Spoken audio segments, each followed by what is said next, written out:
Здравствуйте, друзья! Меня зовут Нина Воронова-Барте, я психолог, кандидат биологических наук, а вы на моем канале, где я рассказываю о расстройствах пищевого поведения. Сегодня будет не совсем обычное видео, потому что сегодня я буду отвечать на ваши вопросы. Я попросила своих подписчиков в моем телеграм-канале задать вопросы, спросить, что именно им хотелось бы узнать о расстройствах пищевого поведения. Сегодня я постараюсь ответить на столько вопросов, насколько успею. Если я не ответила на ваш вопрос, или вы хотели задать вопрос, но не знали, что есть такая возможность, вы еще можете их задавать в комментариях под постом, который я сделала о том, что я собираю вопросы. И я запишу еще одно видео. Мне не сложно, я могу записывать сколько угодно видео. Сегодня отвечаю на то, на что смогу ответить. Эти вопросы я постаралась не выбирать, мне кажется, они все достаточно интересные, и в них разные люди с РПП могут найти для себя что-то полезное в моих ответах на эти вопросы. Некоторые вопросы я сделала чуть короче, потому что мне хотелось сделать их более общими, чтобы, как я уже сказала, больше людей нашли в них для себя полезную информацию. Если вы что-то не услышали, ваш вопрос прозвучал, но что-то вы не услышали, вы всегда можете мне написать, и я постараюсь ответить персонально вам. Вот, первый вопрос, который я получила. Нормально ли это для жизни, ждать какого-то чудесного поворота событий, помощи извне? Чтобы ушло мое РПП, мне следует довольно многое в своей жизни поменять, но чем больше на меня давит ответственность, все только в твоих руках, давай быстро возьми и сделай. Мне особенно нравится быстро, давай быстро возьми и сделай. Тем сильнее симптомы РПП. А в те моменты, когда я доверяюсь жизни и жду помощи Вселенной, тогда мне легче. Не инфантильно ли это? Знаете, и да, и нет. И инфантильно, и не инфантильно. Поясню почему. Потому что ждать, что кто-то придет и спасет, какой-то волшебный спаситель, это, конечно, немного детская история. Потому что когда я маленький и не могу сам о себе позаботиться, мне всегда нужен папа или мама, чтобы они пришли и сделали, удовлетворили мои потребности, сделали для меня хорошо, позаботились о том, чтобы мне было хорошо. Это то, что делает родитель. Родитель, особенно на ранних этапах развития ребенка, делает все, чтобы ребенку было хорошо, чтобы у ребенка было все, что ему нужно. Защита, еда, тепло, комфорт. Это роль родителя. Когда вы ждете спасителя, когда вы хотите, чтобы кто-то пришел и помог вам, вы ждете идеального родителя, идеального любящего родителя, который сделает для вас то, что, возможно, в детстве для вас не делали ваши реальные родители. Или наоборот, они делали этого настолько много, что вы не научились делать это для себя сами. Вообще искать родителя, искать какого-то вот этого идеального отца, который придет и защитит меня, это очень по-человечески. Это не какая-то такая ваша особенность странная, что вот все люди как люди, а вам нужен кто-то, кто бы вас спас. Это очень по-человечески. По-моему, Ницше говорил, если не ошибаюсь, это был Ницше, что наша жизнь состоит из двух вещей. Это поиск дома и поиск отца. И в каком-то смысле даже религия. Люди создали религию для того, чтобы у них были идеальные родители, идеальный отец и идеальная мать. Строгие, требовательные, иногда жесткие, но всегда заботящиеся о тебе. То есть это идеальный отец. Он может быть строг, но он всегда на вашей стороне. Он всегда сделает так, чтобы вам в итоге было хорошо. Можно продолжать ждать Спасителя. Как я уже сказала, это очень по-человечески. Полагаться на Вселенную, на то, что кто-то придет, какие-то идеальные отношения, какой-то идеальный партнер появится. Кто-то вас так полюбит, что сможет для вас это сделать. Но проблема в том, что когда Ницше говорил, что, если это был Ницше, что наша жизнь – это поиск Отца, он говорил, что это вечный поиск Отца. Потому что этого идеального родителя, если его нет у вас сейчас, то его у вас не будет. И самое сложное — это принять то, что Спаситель не придет. Не будет того, не появится кто-то, кто сделает эту работу за вас. И это очень страшно, и это порождает колоссальное чувство одиночества и колоссальное чувство небезопасности. Но, к сожалению или к счастью, когда мы взрослеем, к счастью, когда мы взрослеем физически, психологически, почему я сказала, что это инфантильность и нет? Потому что когда мы взрослеем, мы сами становимся родителями. Мы сами, если мы не становимся родителями буквально, мы психологически достигаем возраста, когда мы можем заботиться о ком-то и решать чьи-то проблемы. И в психотерапии, в нашей психологической работе, наверное, самая важная цель — это вырастить в себе того взрослого, который сможет быть для вас нужным вам родителем, который сможет сделать для вас эту работу, прийти и позаботиться о вас, прийти и сделать что-то, от чего вам будет хорошо. Только это будете вы сами. Вот в чем как бы разница. Вы сами будете для себя тем идеальным родителем, идеальным отцом, который будет, возможно, строг, возможно, требователен, но справедлив и будет всегда делать так, чтобы в итоге вам было хорошо. Поэтому спрашиваете, нормально ли это? Это нормально. Но это не то, что будет помогать вам жить. В жизни много ненормального, что... То есть, по-другому скажу. В жизни есть много, что является нормальным и что не помогает нам жить. Поэтому, конечно, если говорить о том, куда двигаться, то двигаться в направлении взросления и в направлении того, что мне не нужна чья-то помощь. Я достаточно взрослая, я достаточно сильная, я достаточно зрелая, чтобы сама о себе позаботиться. Когда вы говорите о том, что если я об этом думаю, то РПП становится острее, потому что вырастает страх, потому что пока вы внутренне не готовы. Если вы будете делать это через силу, если оставаясь ребенком, которому нужен отец, вы будете через силу пытаться вести взрослую жизнь, вам будет очень страшно, и РПП будет обостряться. Эта сила, уверенность и взрослость должна вырасти внутри вас.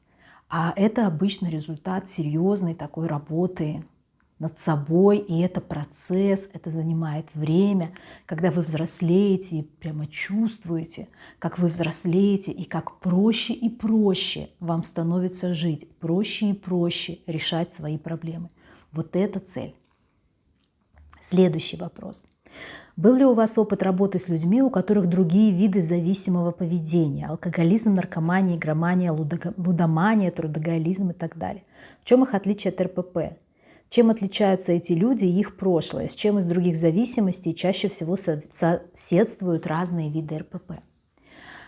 Во-первых, вы говорите другие виды зависимого поведения. Я об этом очень много говорила. РПП — это не зависимость, это независимое поведение. Существует мнение, что у людей с РПП выше вероятность формирования других зависимостей. Чаще всего это, конечно, алкоголизм и наркомания. Трудоголизм у людей с РПП редко достигает уровня зависимости.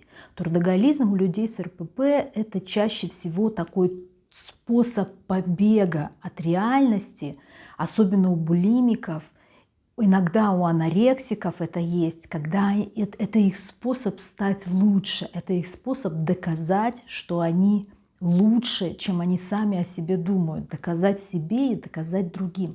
То есть это тоже, строго говоря, независимость. Вообще, да, и с наркоманами, и с алкоголиками, бывшими или действующими, у которых есть и РПП в то же самое время, мне приходилось работать. И, кстати, эти люди часто говорят, что справиться с наркотической зависимостью, даже с наркотической зависимостью, им было легче, чем с РПП. Потому что когда у вас зависимость, вы в какой-то момент можете просто перестать. С РПП вот это просто перестать, к сожалению, не работает, как правило.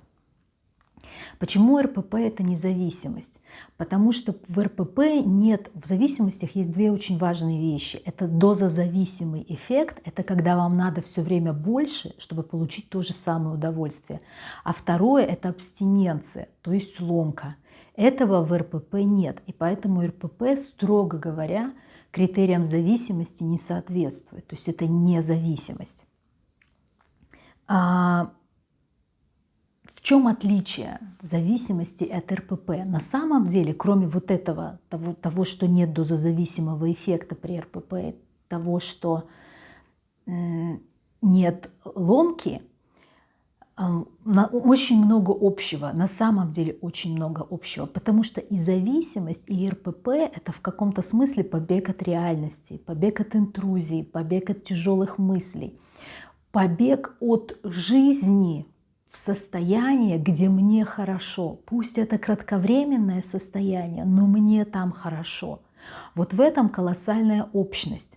И поэтому, собственно, люди с РПП, когда им не хватает как бы только РПП, они еще уходят в зависимости, потому что зависимости – это еще и способ уйти от дискомфорта РПП. То есть, когда мне плохо, я ухожу в РПП, но в РПП мне тоже плохо, поэтому я ухожу еще и в зависимость. Иногда, кстати, сначала зависимости, потом РПП, но чаще РПП, потом зависимость. Я ухожу еще и в зависимость, чтобы спастись и от РПП тоже. И здесь важно не путать, собственно, алкогольную, например, зависимость с дранкорексией. Это когда люди пьют, чтобы не есть, и таким образом худеть. Это немножко другая история, другой вид РПП.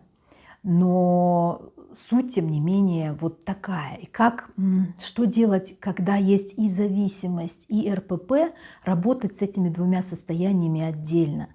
То есть нужно обязательно разбираться с зависимостью.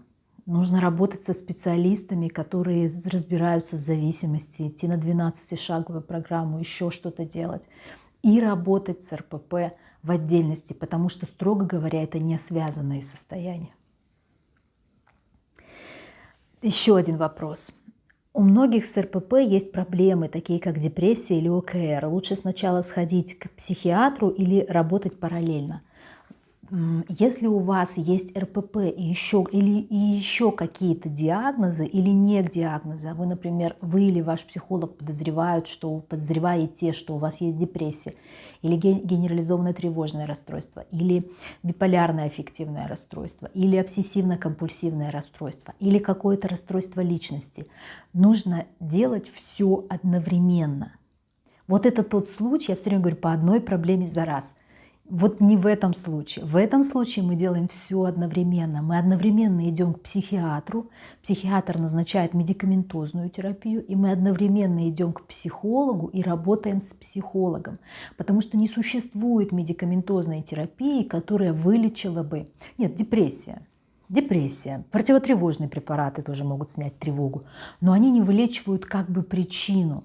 Есть такие депрессивные эпизоды, когда у человека один раз в жизни он случился, вот что-то произошло вне, какая-то тяжелая травма, переживание, человек попадает в депрессию, тогда можно назначить ему антидепрессанты, и вот этот депрессивный эпизод закончится, и все.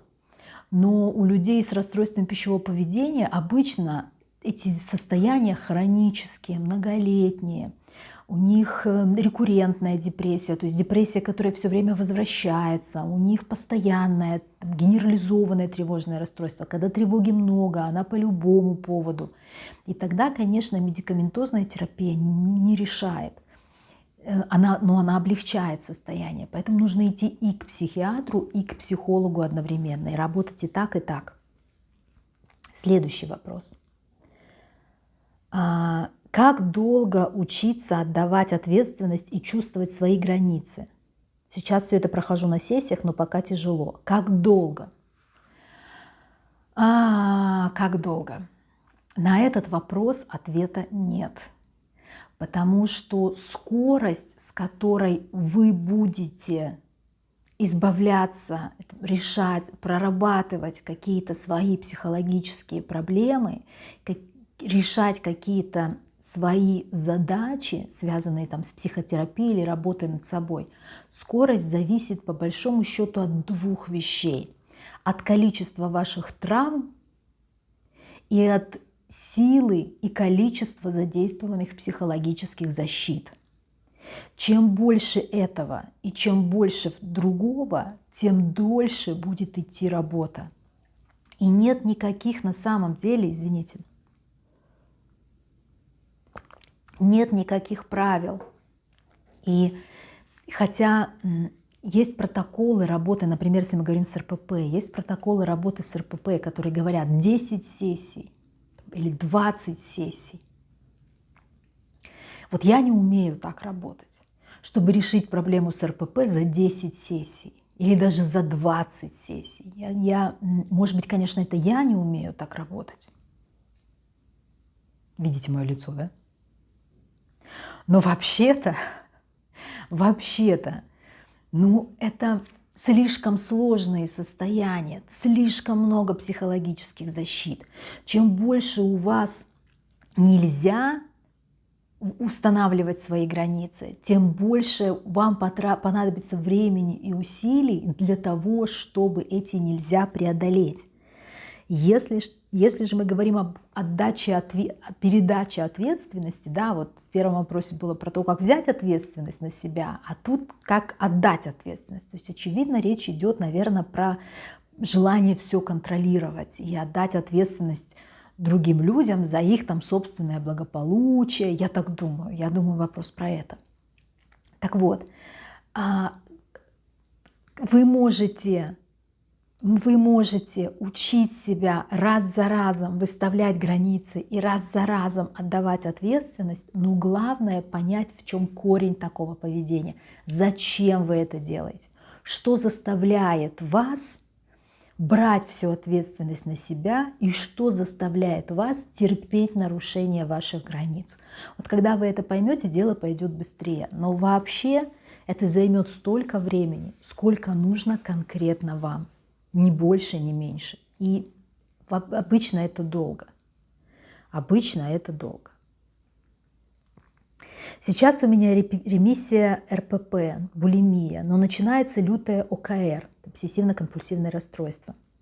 Особенно в плане уборки очень много сил отнимает этот контроль. Как справиться с этим? Посещаю психолога, одно поправим, вылезает другое. И сразу следующий вопрос. Есть ли связь между ОКР и РПП? Какой первый шаг в работе с навязчивыми состояниями? Во-первых, есть ли связь между РПП и ОКР? Есть. Чаще всего признаки или симптомы ОКР наблюдаются у людей с анорексией, реже с булимией. С компульсивным перееданием тоже есть, но еще реже. Чаще всего это анорексики все-таки, не булимики. Но что важно, почему есть связь? Потому что и РПП, и ОКР имеют РПП имеет много корней, много. И один из этих корней – это тревога. И ОКР тоже имеет тревожный корень. Суть ОКР в тревоге. В РПП много тревоги. То есть самое простое – это я боюсь потолстеть. На самом деле я боюсь-то не потолстеть, я же боюсь чего-то другого, но суть неважно. То есть я боюсь, что меня не полюбят, я боюсь, что не справлюсь с жизнью, я боюсь, что меня все отвергнут, я боюсь, что я умру. Но суть вот этого «я боюсь что» – это тревога, это страхи. При ОКР много страхов.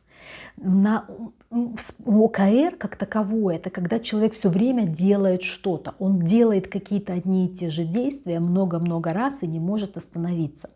В ОКР есть ритуалы. В РПП тоже, в анорексии есть ритуалы. Это когда я режу еду на маленькие кусочки, когда перед тем, как начать есть, я должен совершить очередность действий каких-то там, переодеться, помыть руки там, или умыться, или еще что-то. Вот так вот сесть, вот обязательно я должен находиться при этом вот в такой-то одежде, там, в домашней. Вот такие-то у меня должны быть тарелочки, вот так-то это все должно быть сервировано. Это тоже ритуалы. То есть есть большое сходство. И суть, смысл ритуалов только в одном, в том, чтобы снизить тревогу. То есть если я нажму на выключатель 20 раз, ровно 20, то что-то плохое не случится. Если я вымою всю квартиру, то что-то плохое не случится. Если все вещи будут лежать вот по порядку, то что-то плохое не случится. С едой также. Если я буду есть вот так, как я привык, что-то плохое не случится. То есть твоя тревога, связанная с тем, что я вообще ем, станет чуточку ниже. И если, когда мы говорим про РПП, нет, тут разницы никакой. Как работать с этими навязчивостями? Вот это и есть навязчивость, это обсессия, когда я должен, я должен убрать, я должен помыть, все должно быть чисто. Или все должно быть сервировано вот так, еда должна быть вот такая, она должна быть разложена вот в такие тарелки. Неважно. Что мы с этим делаем?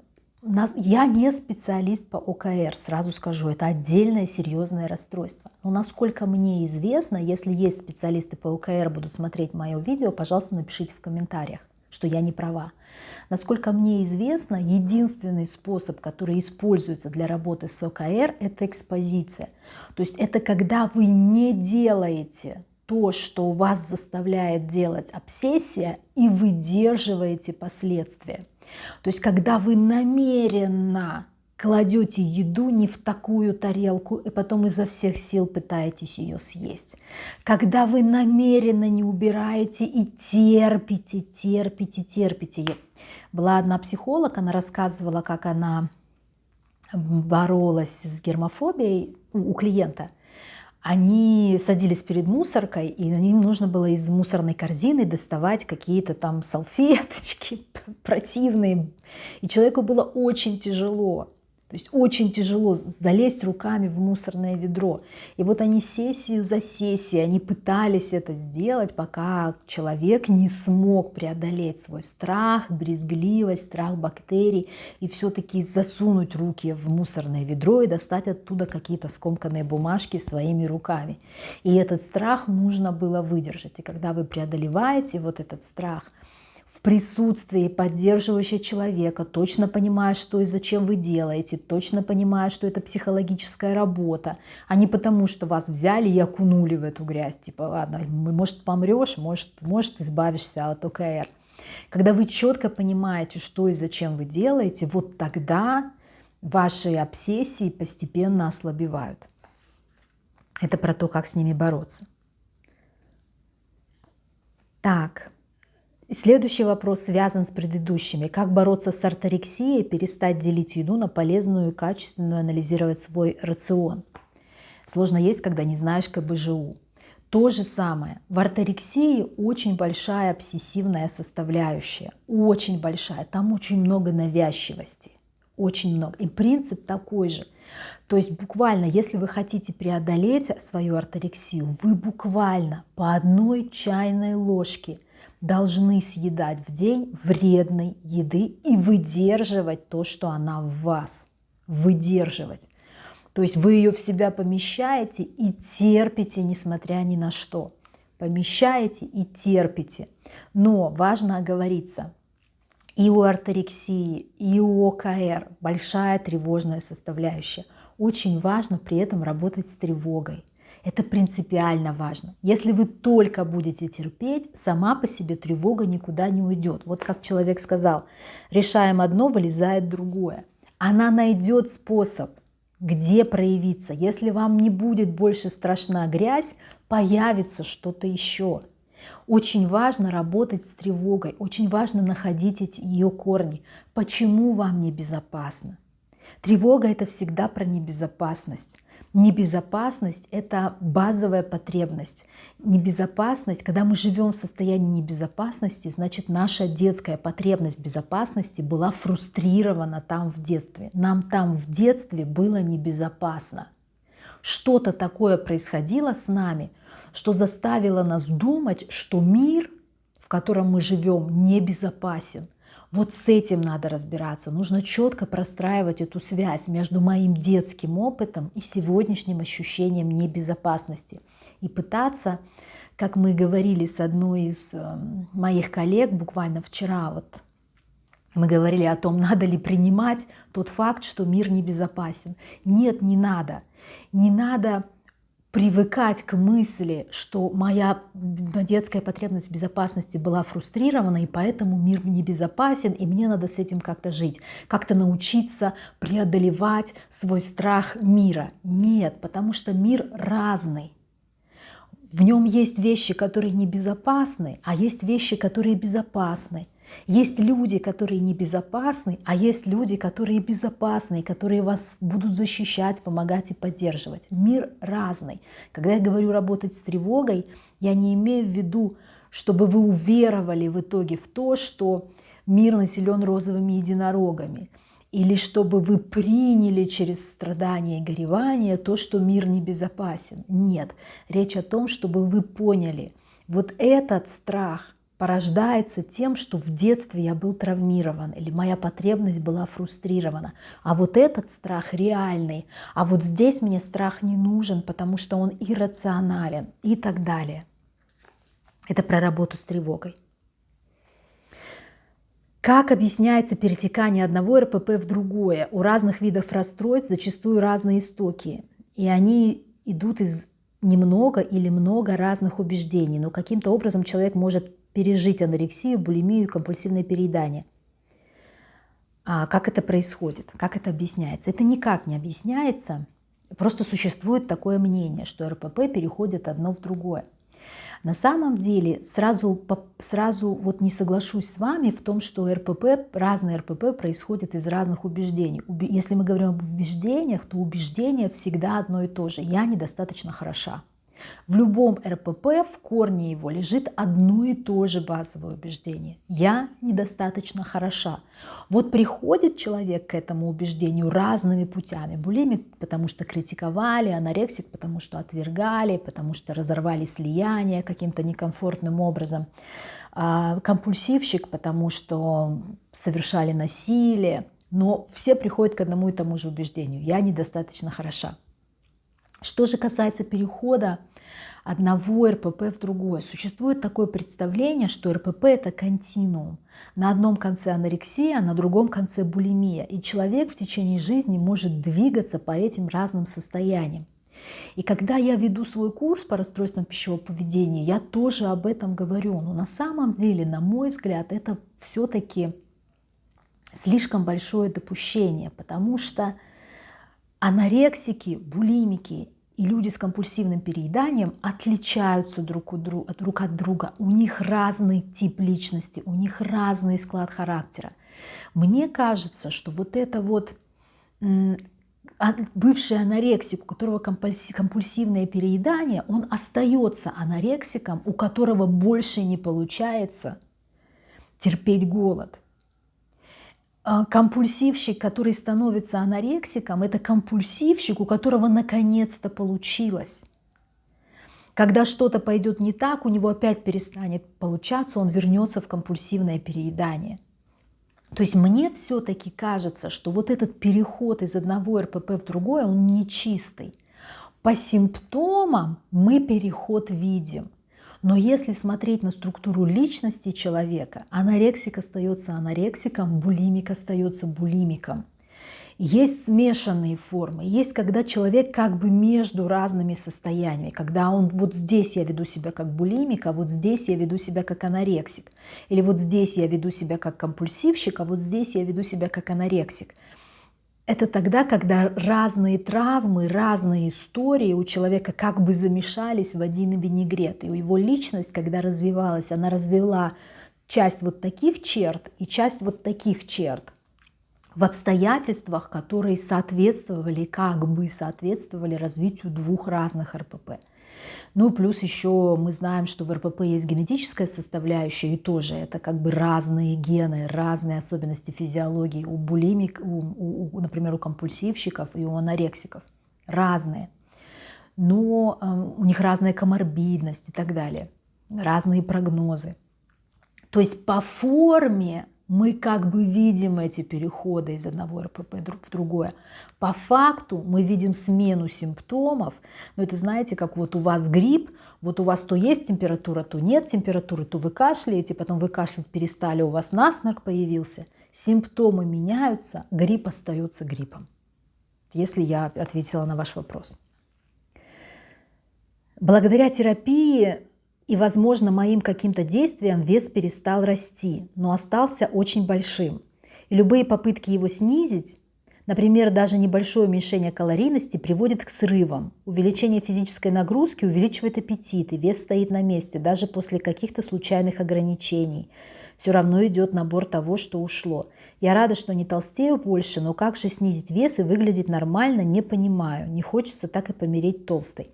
Сразу могу сказать, вот если у ваш вес перестал расти, но любые попытки его снизить вызывают обострение РПП, значит рано. Вы не готовы, вы торопитесь, не спешите. Продолжайте работать над собой, но снижение веса должно происходить легко, без особых усилий. Если триггерит ваше РПП, значит рано. То есть все нормально, просто рано, не спешите. Другой вопрос. Подросток с РПП отказывается работать с психотерапевтами, психологами.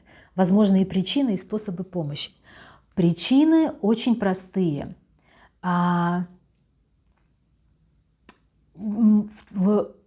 У анорексии, а это наверняка анорексия, вы говорите, подросток с РПП, скорее всего, может быть анорексия с очищением, хотя не факт. Но именно в анорексии есть очень большая составляющая – это отрицание собственной болезни. Потому что психологи, родители, психиатры хотят только одного – сделать этого подростка толстым, заставить его есть и заставить его набрать вес. Это прямо противоречит целям анорексии. То есть у человека анорексия, у него есть цель похудеть, а вы пристаете к нему с какими-то психологами, которые будут говорить ему ешь, ешь, ешь, ешь, ешь, ешь. То есть враги и вредители. Поэтому очень важно не даваться. Подростки с анорексией, в том числе с очистительной анорексией, не хотят признавать, что у них что-то не так, не хотят признавать, что они больны, не хотят признавать, что им нужна помощь. Что делать? Это что касается причин. Что делать? Использовать родительскую власть. Вы больше ничего не можете сделать. Пытаться заставить. Каким-то образом убедить, заставить, использовать свой авторитет, но заставить человека ходить к психологу и идти к врачу, потому что это опасное заболевание. Вы не можете себе позволить подростку самому решать, лечиться ему или нет.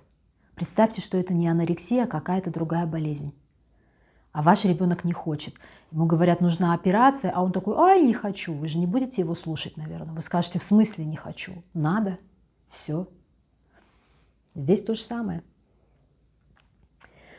Как поверить в то, что можно выздороветь от РПП? Я вижу столько много страдающих, у которых ничего не получается. И вообще не вижу тех, у кого получилось. А где вы смотрите? Где вы их видите? Где вы смотрите? Вы смотрите в моей группе для людей, общающихся и выздоравливающих от РПП? Где вы смотрите? Это, знаете, это все равно, что ходить по больнице и говорить, боже мой, ну все в соплях, все в соплях. Где здоровые? Здоровые не в больнице. Здоровые живут свою жизнь и в ус не дуют. Поэтому вам может казаться, что таких людей нет, они есть. Мне интересно о связи интрузии и компульсивного переедания. Как помочь себе в момент, когда напряжение уже слишком сильное, и как не снимать его через срыв? Как перетерпеть ломку, когда выворачивает изнутри? Поясню для тех, кто не знает, что интрузия – это такое, знаете, когда какие-то тяжелые эмоции или воспоминания как будто прорываются в ваше настоящее откуда-то из прошлого. И вы вдруг начинаете все это чувствовать, и вы вдруг начинаете об этом очень сильно, от этого очень сильно страдать. Это могут быть какие-то прошлые переживания, ну, то есть что-то, что произошло с вами, или какие-то сегодняшние страхи, какие-то сегодняшние болезненные мысли, которые вдруг появляются, и действительно люди с компульсивным перееданием и с булимией очень хорошо знают, как это вдруг, когда становится как будто, знаете, ну, невыносимо, невозможно, невмоготу, я ничего не могу сделать, я должен пойти и начать есть, там, неважно, рвать или просто есть. Я просто не могу это состояние вынести. И оно может медленно нарастать, может появляться вдруг, внезапно, неважно. И человек пытается с этим бороться, удержаться, и все равно потом уходит в срыв. Так вот, как бороться с интрузиями? С интрузиями не надо бороться. Если у вас происходит интрузия, срывайтесь. Срывайтесь. Важно работать с самими интрузиями, чтобы они не происходили. Чтобы не происходили интрузии, нужно работать с их причиной, с той травмой, которая порождает интрузии. Вы что-то вытесняете, вы о чем-то не хотите думать, вы о чем-то не хотите помнить, вы что-то не хотите осознавать, потому что это причиняет вам боль. Вы должны туда идти и потихонечку распаковывать это вытесненное. Интрузии появляются только тогда, когда есть что-то вытесненное. А что-то вытесненное очень характерно для людей с посттравматическим стрессовым расстройством и с комплексным посттравматическим стрессовым расстройством. То есть вот тогда часть как бы информации, часть памяти, часть чувств вытесняется и прорывается интрузиями. Бессмысленно бороться с интрузией, бессмысленно пытаться ее, вы можете пытаться ее перетерпеть, ну как бы она потом опять появится. То есть по-хорошему, если она не очень сильная, вы можете попытаться эту интрузию прожить, проплакать, продумать, пропереживать. Но, скорее всего, ваша защита, поскольку это находится в вытесненном, вы будете пытаться вытеснить ее снова, на что-то отвлечься обязательно, на что-то переключиться, чем-то себя обязательно занять, уйти из дома. То есть вы будете все равно пытаться поддерживать это вытеснение. Поэтому, если у вас интрузии, нужно задавать себе вопрос, где причина, что вытеснено и что с этим теперь делать. Недавно вы выкладывали ссылку на статью исследования о связи сексуализированного насилия и развития РПП. Можно ли более подробно раскрыть эту тему?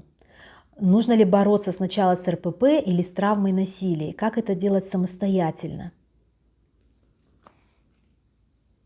Так, у меня, во-первых, есть видео про сексуализированную травму. Я найду его и дам ссылку сейчас. Посмотрите, пожалуйста, если вы не смотрели. Во-вторых, с чем работать с РПП или с травмой? Мы вообще с РПП не работаем, строго говоря. Потому что работать с РПП – это заниматься лечением симптома. Лечить надо болезнь. Проблема в травме насилия. С ней и надо разбираться. Это второе. Третье, что делать самостоятельно? Я запишу видео, я даже об этом думала, я запишу видео про самостоятельную проработку травм, про горевание. Я давно собиралась, запишу, спасибо за вопрос. То есть пока все, что я могу вам сказать, это посмотрите, пожалуйста, видео про травму, про сексуальные травмы. Что делать, если восстановлению от РПП мешают наследственные заболевания желудочно-кишечного тракта? Это мешает при наборе веса. Что делать? Если есть заболевания, которые мешают набору веса, это нужно обсуждать обязательно с врачами. Все, что касается дополнительных заболеваний, я, к сожалению, не могу комментировать, потому что я могу сказать какую-то глупость, которая вам навредит. Второй вопрос. Я не знаю почему, но меня раздражает моя семья, папа, бабушки, младшая сестра. Что странно, мама меня не раздражает, только иногда. Но к другим членам семьи у меня ощущение отвращения. Мне 18 лет, и мне кажется, что это запоздалый переходный возраст. У вас определенно есть претензии к вашим близким. Претензии. Вам нужно понять, что это за претензии. Чем они вас раздражают, почему отвращение. Возможно, это запоздалый переходный возраст, и вы сепарируетесь таким образом. Но может быть и нет. Если вы чувствуете беспричинное раздражение на кого-то, всегда попытайтесь понять, в чем моя претензия к этому человеку, что не так. Иногда дело оказывается даже не в нем. Иногда дело в том, как вы себя чувствуете или как вы себя ведете рядом с этим человеком. Иногда даже так бывает. То есть всегда задавайте себе вопрос, почему, что же меня раздражает. И меня раздражает, что он тут просто ходит. Это неправильный ответ. Меня раздражает, что он храпит. Это неправильный ответ. Меня раздражает, что он храпит. И это для меня о чем? Про что это для меня, то, что он храпит? Вот он храпит, и я не могу спать. Хорошо, я не могу спать. Про что это для меня? Про то, что я не важна, мои потребности не имеют значения и так далее, и так далее, и так далее. И тогда мы приходим к корню, то есть к потребностям. Я работаю, одновременно учусь на помощника стоматолога, но я не хочу больше работать из-за того, что очень сложно физически и морально. Я чувствую себя обузой, одной ходячей проблемой, приносящей неудобства. Чувствую себя белой вороной. Мне очень хочется быть дома в безопасности, в своем мире, со своими правилами и порядком. Подскажите, пожалуйста, что это у меня такое? Или, как мне сказали, у меня непринятие реальной жизни. Нет, у вас РПП. У вас РПП. Я сильно подозреваю, что это РПП анорексия. Напишите, пожалуйста, в комментариях, если я не права. Быть дома в безопасности, в своем мире, со своими правилами. Я обуза. Мне сложно физически и морально. Я обходячая проблема, я приношу неудобства. Это анорексия. Все, что вы описали, это симптомы. Это все уйдет вместе с анорексией. Дальше. Я прошла терапию и выздоровела. Ремиссия 3 года на данный момент. Но мои ожидания от терапии были нереалистичными, как я сейчас понимаю. Я думала, что после терапии я стану каким-то волшебным образом, таким человеком, с которым как будто бы ничего не произошло. Как будто не было всей травматики, для которой РПП было костылем. Но, конечно, это оказалось невозможно. Вопрос, как смириться, что ты никогда не станешь таким человеком, что все это уже произошло, и это не исправить. Как отпустить надежду однажды все-таки починить себя окончательно. Горевать. Горевать. Это про принятие. Вы не принимаете себя травмированным, вы не принимаете, что в вашей жизни это произошло, и это не дает вам оттолкнуться от вашей травмы и приобрести новые свойства, новые качества и новую силу. Травмированные люди – это более сложные люди, они более сложно организованы душевно, они поломаны, но они, как бы это сказать, вы изломаны, пока вы в травме. Когда вы прорабатываете свою травму, вы становитесь опытным. Это опыт. Это тяжелый опыт, но это опыт.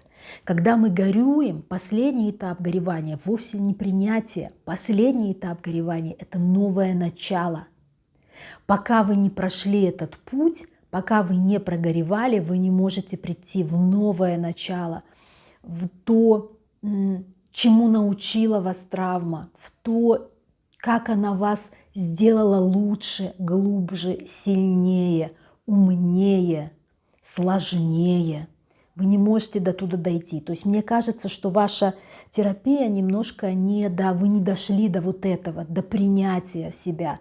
Вы приняли себя с точки зрения РПП, как я понимаю, раз у вас ремиссия 3 года, но вы не приняли себя с точки зрения того, что с вами произошло. Вопрос. Бывает странное состояние, оно возникает на пустом месте, его сложно описать, будто трясет изнутри.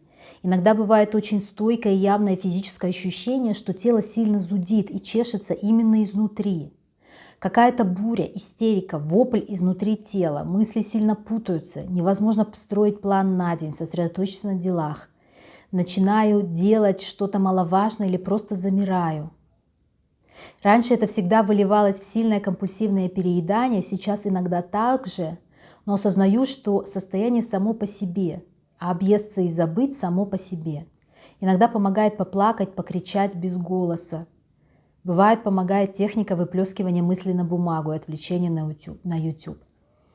Угу.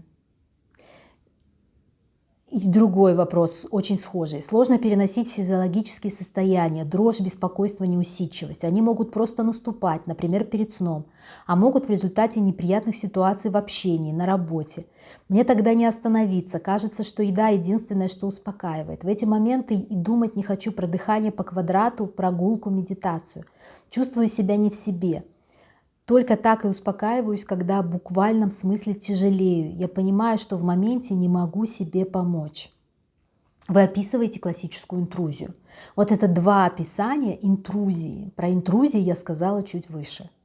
Надо находить причину вытесненного. Это интрузия. Вот она так и выглядит. Иногда слезы подступают, иногда вы вдруг, чаще всего, вот поскольку у людей с РПП, как правило, вместо эмоций возникают ощущения в теле. Вот в своем подкасте про эмоции я об этом говорила. Вот сейчас дам ссылку. Я как раз об этом говорила, что вместо эмоций ощущения в теле появляются. Вот. То есть, если вы тогда не поняли, о чем я говорю, вот теперь, я надеюсь, вы поняли. Вот это то самое. Разбираться с причиной того, что прорывается как интрузия. Что делать с тем, что если отпускаешь немного контроль над питанием, над чистотой питания, то прямо ощущение, что надо помыть квартиру с хлоркой, самой помыться, поубираться, но просто ходишь и в тревоге перекладываешь вещи и пытаешься что-то упорядочить. И что это вообще такое? ОКР. Это ОКР, которое либо проявляется в еде, либо еще в чем-то. Чуть до этого про ОКР я говорила.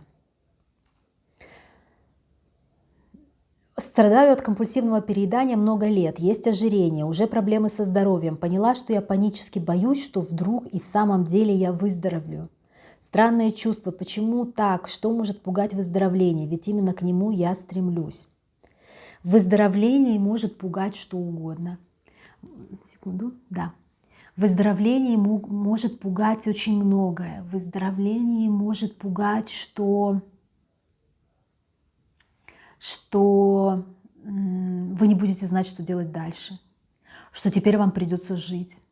В выздоровлении может пугать то, что вы вдруг поймете, что выздороветь можно было раньше, раз вы выздоровели сейчас. И тогда все ваши годы болезни, все ваши годы мучений были какой-то странной, напрасной, бессмысленной ерундой. В выздоровлении может пугать, что теперь на вас другая ответственность. В выздоровлении может пугать, что теперь вы — это не вы. Я вам очень рекомендую посмотреть мое видео с семинара про вторичные выгоды РПП. Вот тоже дам ссылку. Потому что когда я там рассказываю про вторичные выгоды, это про то, что будет мешать вам выздороветь. Посмотрите внимательно и поищите там. Возможно, там есть что-то, что удерживает вас в расстройстве.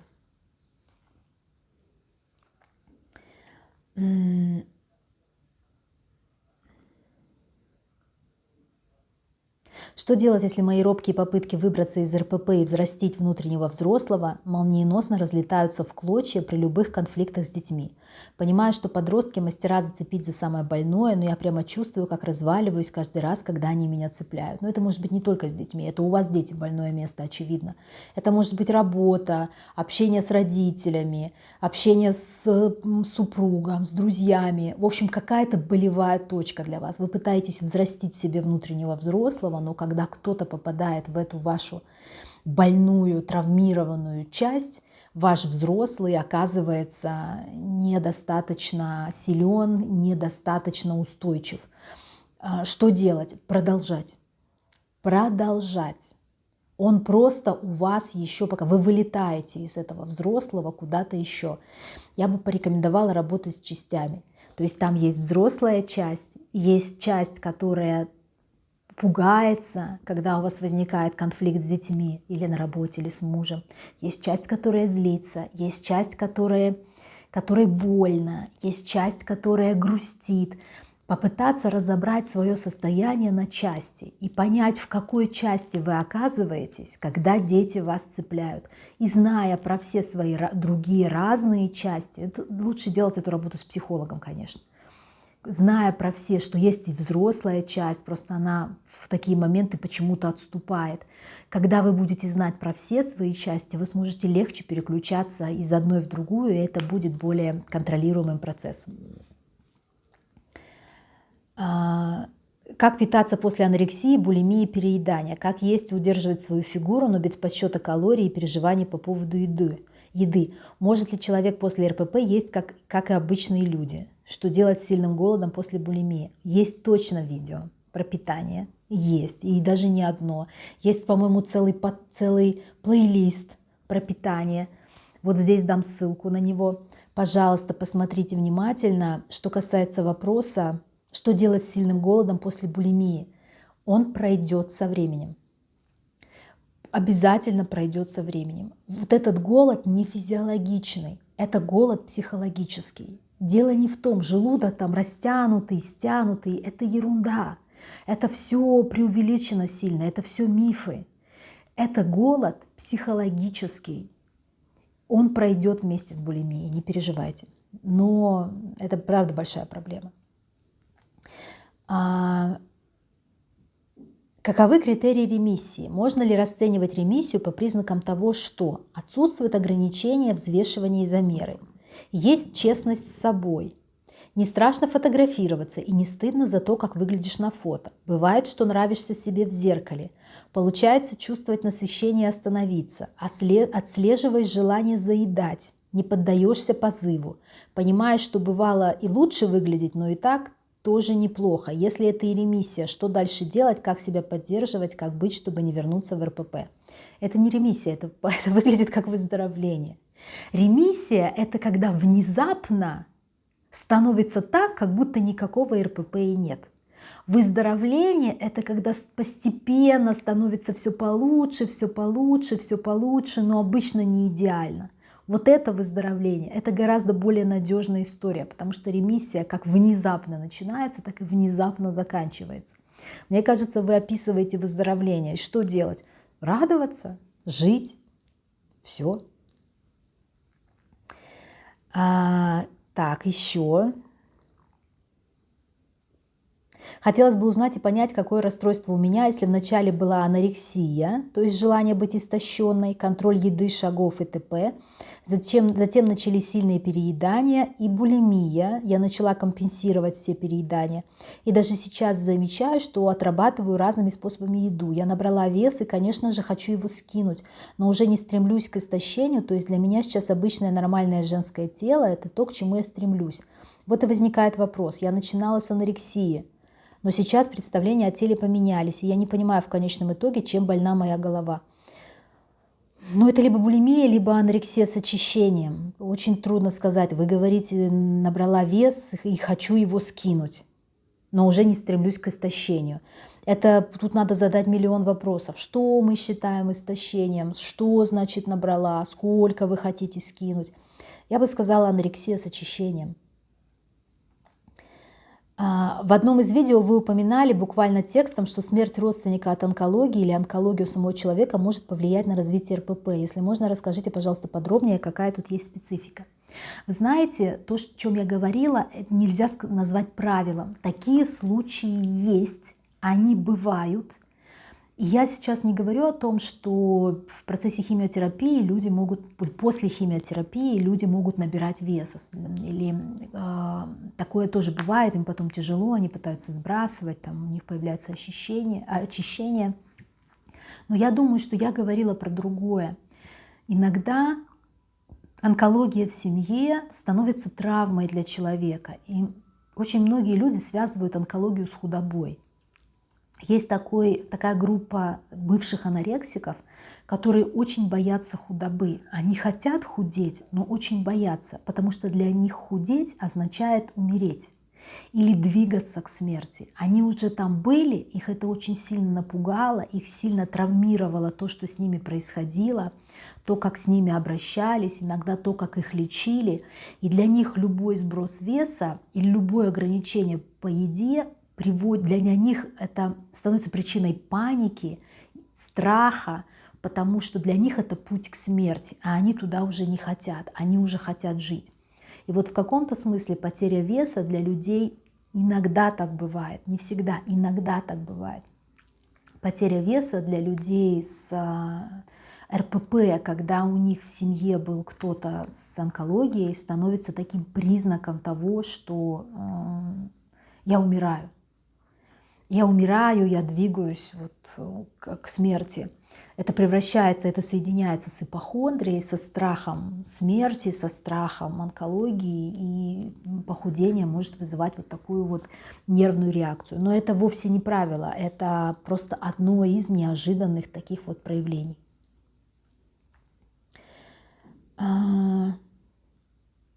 Интересует трансформация РПП, а именно переедание без очищений, вытекшее из анорексии при отсутствии адекватного лечения.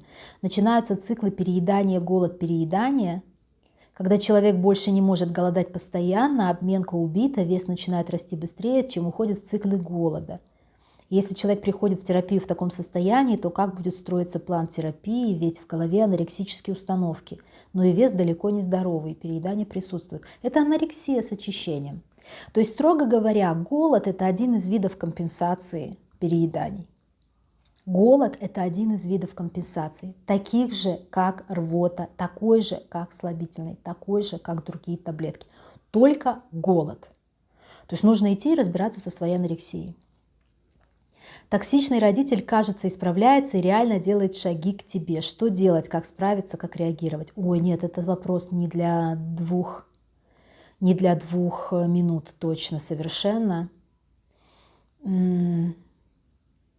Что делать, если токсичный родитель пытается с вами наладить отношения? Смотреть, каково вам. Думать о том, в ваших ли это... Вот, я нашла ответ. Думать о том, в ваших ли это интересах. Если да, принимайте. Если нет, неважно, кто и что хочет. Действуйте только в своих интересах. Если мы говорим о токсичном родителе или любом другом родственнике. И следите за своими интересами, потому что вам может казаться, что это в ваших интересах, а потом вы опять столкнетесь с этой же токсичностью. Почему мне с самим собой хорошо, но при этом есть потребность в общении?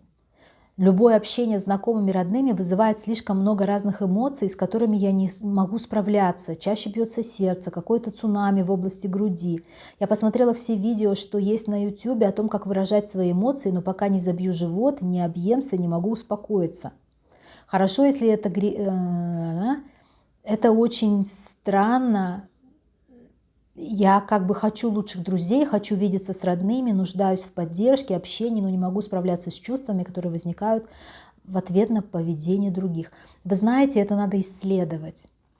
Это может быть и социальная тревожность, которая так проявляется. Это может быть какие-то аффективные нарушения, которые так проявляются. Это может быть пограничное расстройство личности, которое так проявляется. В любом случае, я бы очень рекомендовала, если вы чувствуете, что с вашими эмоциями происходит что-то не то, если вы чувствуете, что вы с ними не справляетесь, если вы чувствуете, что это представляет для вас проблему, обязательно обсудите это с хорошим психиатром. Разрывает на две части. Одна хочет истощения, неадекватной худобы и голода, а вторая будто понимает, что это не норма, и надо кушать и восстанавливаться.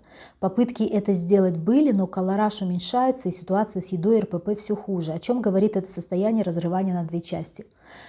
Это говорит о пограничном расщеплении. У вас есть действительно две части. Одна анорексическая, вторая здоровая, нормальная. И пока анорексическая побеждает. Если вы будете работать со своим РПП, если вы будете работать в психотерапии, ваша здоровая часть должна будет занимать все больше и больше места, она будет расти, она будет приобретать власть, контроль, вы будете ее больше слышать, она начнет занимать центральное место, пока центральное место занимает анорексическая часть. Можно про спорт во время РПП ремиссии? А что про спорт? Спортом заниматься можно. Заниматься спортом, чтобы сжигать калории, нельзя. Все, больше нечего сказать. Вот, сейчас философский вопрос. Начали с философского, сейчас закончим философским. Если у человека появилось РПП, оно никогда не сможет вылечиться, а только уйти в ремиссию, и в дальнейшем оно может проявиться в любом возрасте при появлении в жизни каких-то триггерных ситуаций. Слышу разную информацию от разных источников, хочу уточнить это окончательно.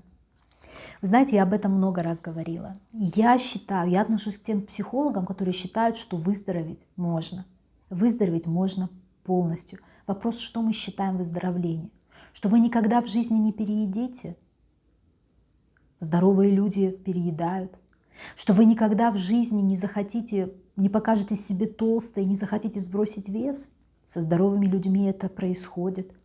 Что вы никогда в жизни не захотите вызвать рвоту? Ну, тут легче поверить, да, что такие рвоты — это прям не физиологичная история, хотя есть люди, которые вызывают рвоту, потому что им там кажется, что они съели что-то не то, и им как-то некомфортненько. Что мы считаем здоровьем? Я считаю здоровьем качество жизни. Если вы живете и субъективно чувствуете, что ваша жизнь хорошая, что она вам нравится, что вы хотите ее жить, то это выздоровление. Вы можете сколько угодно говорить мне, что вы можете иметь РПП и чувствовать себя так. Нет, неправда. Нет, это неправда. Вы лжете сами себе. Когда вы выздоравливаете от РПП, вы чувствуете разницу. Вы чувствуете, что ваша жизнь становится другой. В ней становится намного меньше боли, намного меньше страхов, намного меньше ненависти к себе. Исчезают ли они на 100%? А у кого их нет на 100%? У каких-то незатуманенных нарциссов? И то, знаете, говорят у них там, ну что говорят, я сама знаю, как психолог. У них есть такое тоже расщепление и очень болезненная вот эта грязная, стыдная часть. Никто не любит себя на 100%. Если вы хотите любить себя на 100%, то это тоже какой-то путь в психопатию. И это тоже, знаете ли, в терапию. Выздороветь возможно. Возможно. И это цель. И этого я вам очень желаю. И всем. Выздороветь означает, еще раз скажу, иметь жизнь, которую вам хочется жить, которая доставляет вам радость, в которой есть то, о чем вы мечтали, по крайней мере настолько, насколько это возможно. Но да, в ней будет еда, и да, будут разные сложности с этим связанные, но это ничего, это не проблема. Этого не будет намного больше, чем у других людей. И это будет нормальная, обычная жизнь, которая разная, и хорошая, и плохая, и радостная, и грустная, и в которой происходят трагедии и моменты счастья. Вот что значит выздороветь. Поэтому мой ответ – да, выздороветь можно. Все, это все вопросы на сегодня. Пишите, пожалуйста, в комментариях какие-то свои замечания, дополнительные вопросы, как у вас это было. Если вы узнали себя, у вас похожая ситуация, и вы хотите сами рассказать, что вы об этом думаете, чувствуете, как вы сами справлялись с похожими ситуациями, пожалуйста, пишите все в комментариях, это все очень-очень ценно. Вот, и подписывайтесь на мои социальные сети, на этот канал, обязательно не забывайте. Ставьте лайки, пишите комментарии, это все помогает каналу попадать в рекомендации, и другие люди с расстройством пищевого поведения смогут найти эти видео. Подписывайтесь на мой телеграм-канал и ищите меня в социальных сетях, если я вам нужна. Пока!